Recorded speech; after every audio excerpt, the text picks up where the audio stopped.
Today there's new hope for the Seahawks and an opportunity again to dream about championships.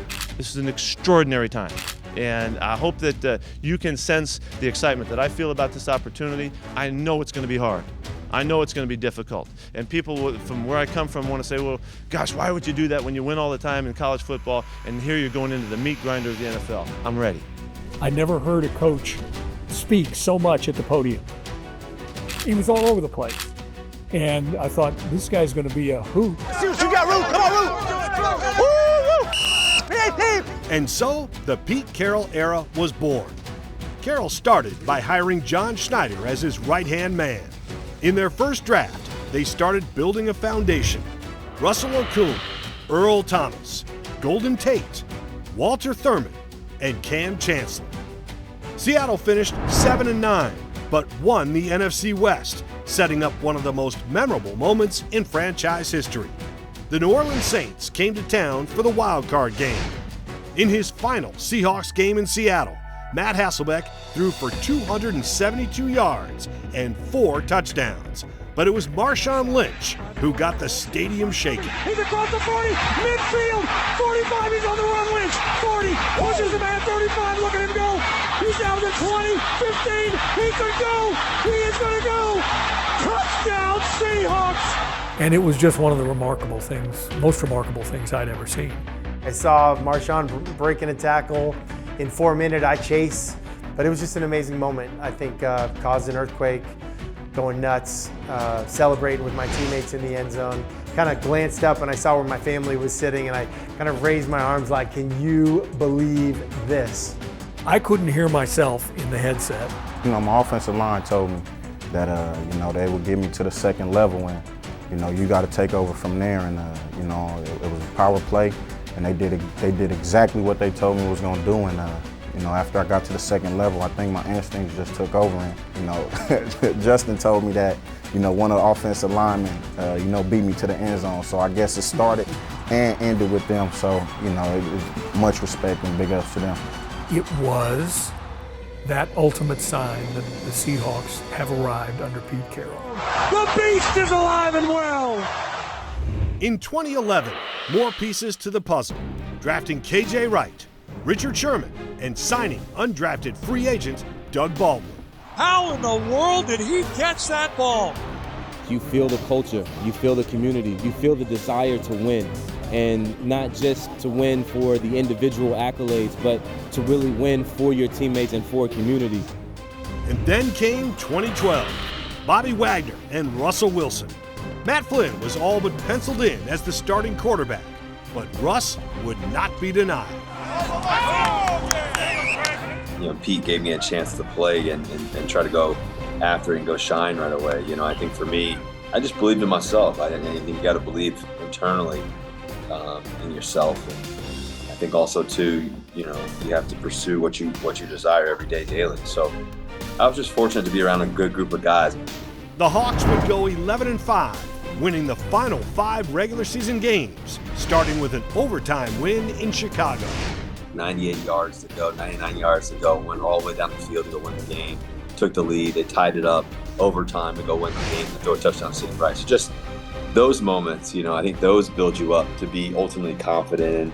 They would beat Washington in the wild card, but lose a backbreaker in Atlanta with just seconds left on the clock.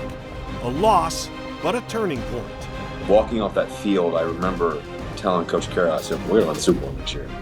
And he believed it, I believed it. I think several other guys believed it too, that we were capable of doing it. And sure enough, as the season went on, we just knew. 1, 2, 3, Seahawks! 2013 was the 38th season of Seahawks football, and the one where it all came together. The team would have win streaks of 4 and 7 games, going 13-3 to win the NFC West. They took care of New Orleans in the divisional round, 2 Marshawn Lynch touchdowns, to set up a showdown with the 49ers in the NFC Championship. It was the first title game since the 2005 season. The Seahawks going ahead for good on Wilson's 35-yard touchdown strike to Jermaine Kearse.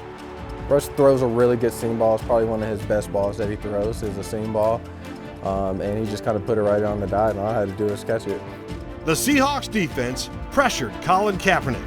2 sacks, 2 fumbles, and 2 interceptions.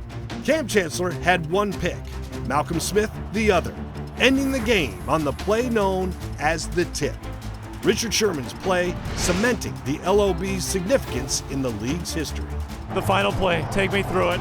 Well, I hadn't got much action all game. I had a feeling they were going to try me. I saw the ball in the air, game. We made a staple in the NFL. We're going to be always talked about. Nobody's ever going to forget us. I think that's what we all set out to do when we first started as a group. I know I wanted my individual accolades, and it was going that way until Sharon wanted to push me, Cam wanted to push me, Brandon Brown wanted to push me, Byron Maxwell wanted to push me, and we just formed this thing that everybody that watch football love.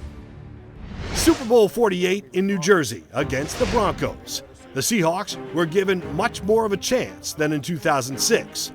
Media Day at Prudential Center was a lively affair. Even Regis had a good feeling. Regis, Seahawks, what do you think of this team? Okay, I think it's a good team. Yeah. I really do. Great defense. And I love the way Russell Wilson runs around. Denver was a 2.5-point favorite. The battle set between the Seahawks' top defense and Peyton Manning's top offense. It took all of 12 seconds for Seattle to take control. Cliff Averill with the safety after the ball was snapped over Manning's head. Just making him uncomfortable, making sure that we put pressure in his face nonstop, and we knew our guys on the back end would do their job as well. It just felt like walking out there, it's like, man, we're going to be Super Bowl champions. And just we had caught so much momentum. Guys like Jermaine Kearse were making plays, Doug, made a sweet touchdown, catch and kind of dipped under the guy, got in there. Obviously, when Malcolm picked that ball off and took it back to the house, and what special moments. And I think the world doubted us that we could beat a team like that, and we didn't doubt at all. We believed. If there was any doubt the Seahawks had the game in hand with a 22-0 halftime lead, the win was solidified when Percy Harvin ran the third quarter kickoff back 87 yards for a touchdown. The Hawks were Super Bowl champions with a 43-8 dismantling of the Broncos. The fact that people were doubting us, I think, gave us a little bit more, to play for as well. But it was nothing like it. Nothing like it. Can't explain it. Can't describe it. That's what made us special, is that we genuinely loved each other and cared about each other. And when you were on the field, you went the extra mile or the extra inch for that person next to you because you genuinely cared about them. Put that freaking trophy up. Hundreds of thousands of 12s attended the parade. Hey, this is what we do. We here, man. We bring everybody out. A 2.5-mile route through downtown Seattle. Marshawn Lynch on the hood of the Duck, tossing Skittles into the crowd.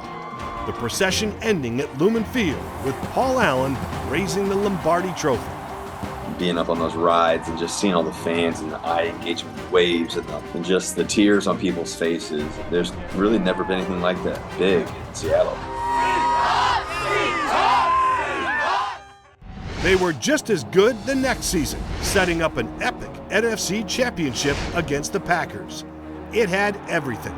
John Ryan throwing for a touchdown, onside kicks going the right way, and ultimately Jermaine Kearse doing it again. Staring at adversity in the face for most of the game, and then being able to kind of overcome and end up making the game-winning touchdown to send our team to the Super Bowl.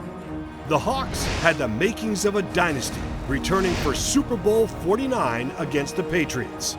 It certainly had its moments. I'm here so I won't get fined.